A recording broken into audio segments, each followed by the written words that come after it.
no mundo, tipo a Concertgebouw na Holanda e a Musikverein na Áustria, as duas têm essa mesma forma. Isso facilita a difusão sonora mais do que a Arena, por exemplo, né? Ou a Ferradura, que tem vários teatros, para todo mundo conseguir escolher. Há um detrimento. Construída com estrutura de concreto e alvenaria de tijolos no estilo Luís XVI, com esculturas e minuciosos detalhes, a Júlio Prestes seria a estação inicial da Estrada de Ferro Sorocabana, a principal via de transporte de café em São Paulo, ocupando área total de 25 mil metros quadrados. A estação foi completamente restaurada e remodelada pelo governo do estado, de forma a ser transformada na Sala São Paulo. Inaugurada no dia 9 de julho de 1999, ao som da Segunda Sinfonia de Gustav Mahler, foi a primeira sala de concertos do Brasil, considerada uma das melhores do mundo desde sua concepção. A sala tem capacidade para 1.498 espectadores e 22 camarotes. É a sede da Orquestra Sinfônica do Estado de São Paulo e do Coro da USESP. Foi concebida de acordo com os mais atualizados padrões internacionais e muitos especialistas consideram-na uma das melhores salas de concerto com melhor acústica do mundo.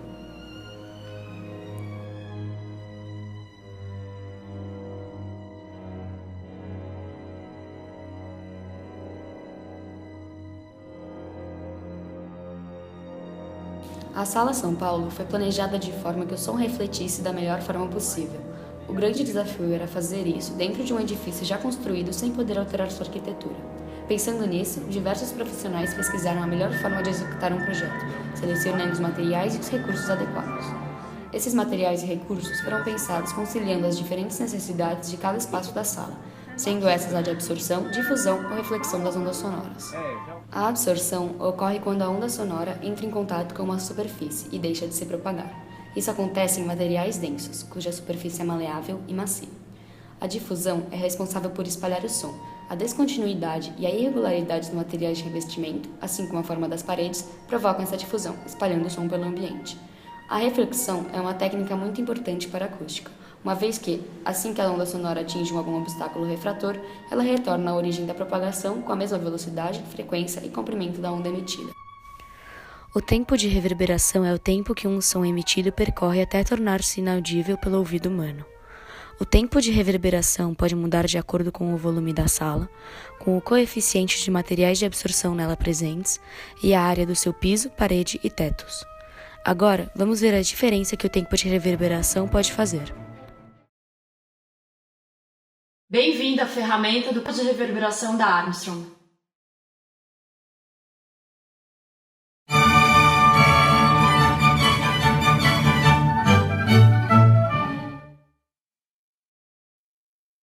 Bem-vindo à ferramenta do cálculo de reverberação da Armstrong.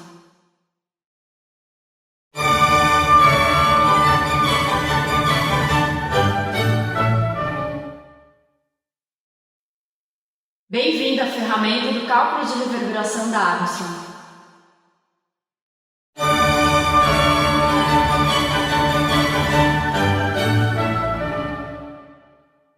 Bem-vindo à ferramenta do cálculo de reverberação da Armstrong.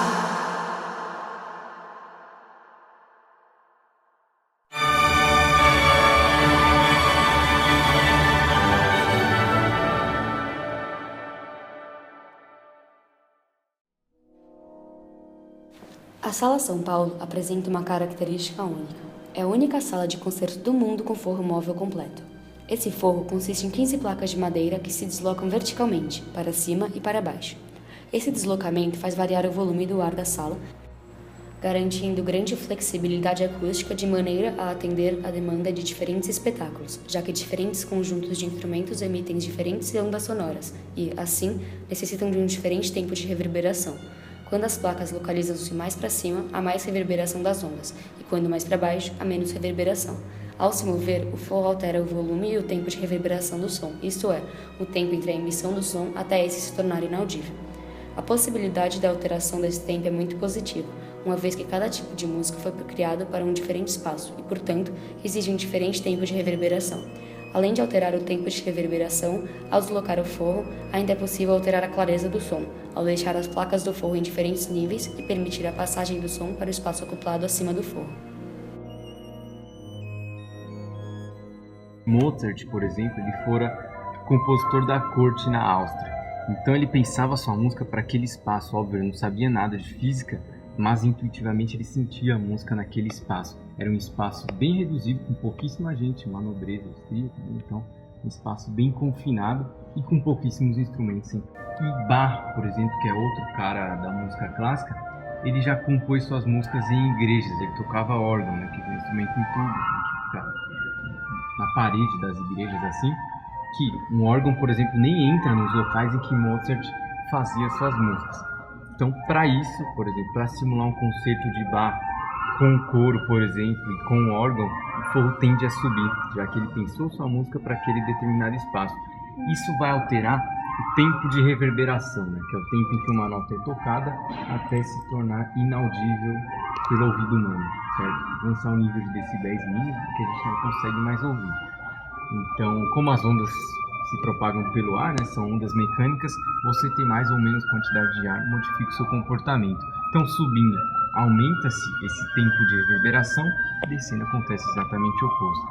Ele chega, pessoal, até o topo dos vitrais. As ondas sonoras passam pelo forro atingindo também o espaço acoplado, o que poderia alterar a acústica da sala negativamente ao haver excessiva reflexão do som. Entretanto, foram inseridas nesse espaço bandeiras acústicas, que nada mais são do que grandes cortinas de veludo. Essas bandeiras, assim como o forro, são retráteis, podendo ser acionadas quando necessário. São localizadas estrategicamente nos vãos entre a placa do forro, o que faz com que essas características de reverberação no espaço acoplado acima do forro sejam sintonizadas, ou seja, cumprem o papel de absorção das ondas sonoras que cada situação exige. Essas cortinas são de extrema importância, uma vez que sem elas, as ondas emitidas atravessariam os vãos e ocupariam o espaço acoplado, podendo assim serem refletidas de volta, sendo prejudiciais à sonoridade de determinados espetáculos. Toda a estrutura da sala, onde se localizam o palco e as cadeiras, ficam em cima de duas lajes de concreto. O concreto é um material que tem como característica não permitir que as ondas sonoras se propaguem com muita velocidade e, assim, isola o som. Para eliminar o ruído e a vibração dos trens, foram usados 2.000 isoladores de neoprene, um disco de borracha sintética introduzido entre as lajes de concreto, sob o piso do palco e o da plateia. É o mesmo usado em pontes de áreas sujeitas a terremotos para absorver impactos. Assim, quem está na sala não escuta o barulho subterrâneo produzido pelo trem que passa muito perto da Sala São Paulo. A acústica de uma sala de concertos não pode ser alterada se estiver cheia ou vazia. Sendo assim, os assentos são pensados para absorver a mesma quantidade de som que o corpo humano, fazendo com que, em termos de acústica, a quantidade de pessoas presentes seja irrelevante, não alterando a propagação das ondas sonoras. Por isso, eles são feitos de madeira, com uma espuma na parte das costas e assento. São dobráveis e há madeira na parte inferior para que o som reflita. A lateral apresenta madeiras irregulares para também aumentar a reflexão. O ar-condicionado, por sua vez, deve levar em consideração duas questões: o barulho, emissão de ondas sonoras, e a temperatura. Quanto ao barulho, é de extrema importância que não haja quaisquer emissão sonora, pois interferiria no protagonismo dos instrumentos. Para isso, temos um ar-condicionado silencioso, revestido por lã de vidro, o que, como painel acústico, impede a reflexão de ondas. Já no que se refere à temperatura, essa deve estar muito agradável, de forma que o público não sinta necessidade de usar casacos ou muita roupa. Mas o que isso mudaria? A reverberação média humana, se o corpo estiver com excesso de roupas, pode ser alterada. O nível de absorção do nosso corpo acaba sendo influenciado, já que casacos de lã ou até mesmo outros materiais acabam tornando a reverberação sonora ambiente mais reduzida do que a comum. A Sala São Paulo possui o formato de um retângulo áureo que encaixa-se no padrão caixa de sapato. O formato retangular tem, necessariamente, que possuir as medidas comprimento, largura e altura como não múltiplas de si e sem fatores comuns entre elas. Quando há um ponto emissor na sala, suas ondas sonoras se difundem.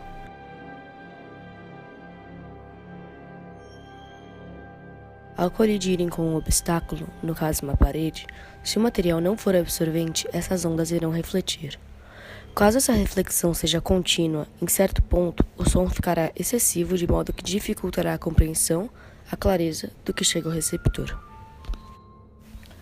Mas então, por que o objetivo da sala é refletir?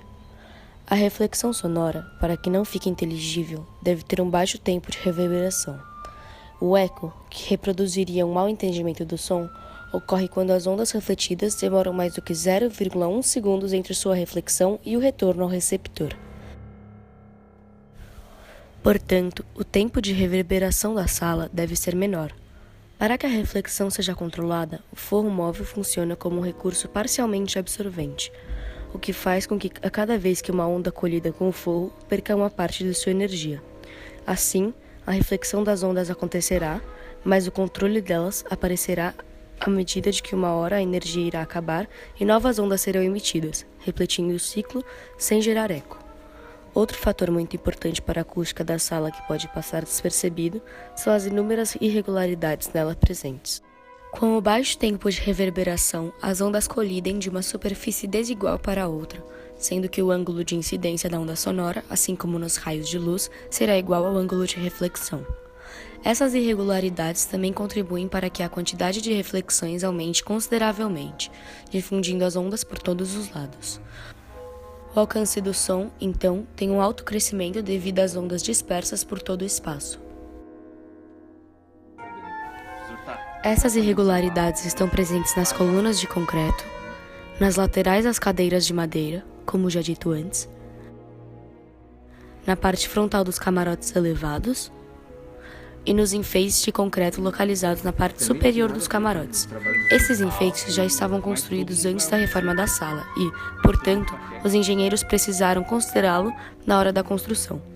Esses acabaram tendo um papel bem importante na reflexão das ondas que chegam aos camarotes, uma vez que sem eles, essas ficariam ali proporcionando uma distorção acústica não desejada. Ainda considerando o formato caixa de sapato, suas vantagens, como é possível notar no retângulo 2, apresentam-se já que o número de frentes da onda aumenta à medida que o tempo avança. Isso nos mostra que as reflexões são densas e com um decaimento suave no caso da sala retangular. Portanto, a difusão do som em retângulos, com suas medidas dentro dos padrões acústicos, é de extrema eficácia. Ainda, no que diz respeito à centralidade do auditório em si, é possível notar outro benefício, já que o local encontra-se no exato centro do edifício. Isso traz um aspecto mais simétrico e contribui para um maior controle das ondas sonoras.